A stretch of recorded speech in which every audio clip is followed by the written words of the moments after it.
wanted to spend a little time today, and I don't have much this morning, but to give a sort of an overview of what Questhaven puts forth as a center for mystical and esoteric Christianity in the spirit of the living Christ. And I'll just have time today to go over some of the basic highlights. But we have here, I believe, teachings from Christ, inspired by Christ, and other great souls that can really inspire us to be a better person, to be a more fully awakened person, and to release the power of God and everything that God has put in us, the innate capacities, to release those into the world for good. So I remember the Reverend Flowery Newhouse, when I first met her, she was in the midst of studying a book, and we want to remember that Flower was a deep student, not only of Christ's teachings in the Bible, but also of all the great mystics through the ages that loved Christ and loved God. And she would spend many, many hours picking out the nuggets from the great mystics of all time.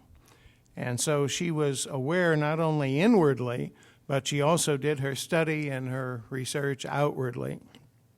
So really the path of the Spirit, spiritual path, is a path to wholeness. It's a way in which an individual expansively through the years continues to grow and release more of the Spirit of God within them. The wholeness is related very much to the word holiness.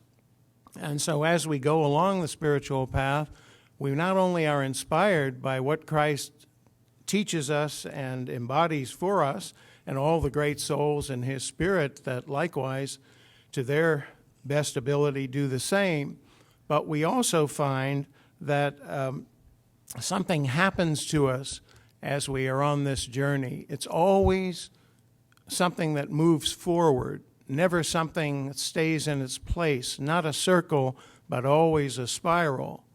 And this is very critical to the spiritual path. There will never be a time when any creation of God goes into a static position. The intention of God in the great goodness of divinity is that every living being continue to grow into a greater fullness in which God has placed his Spirit.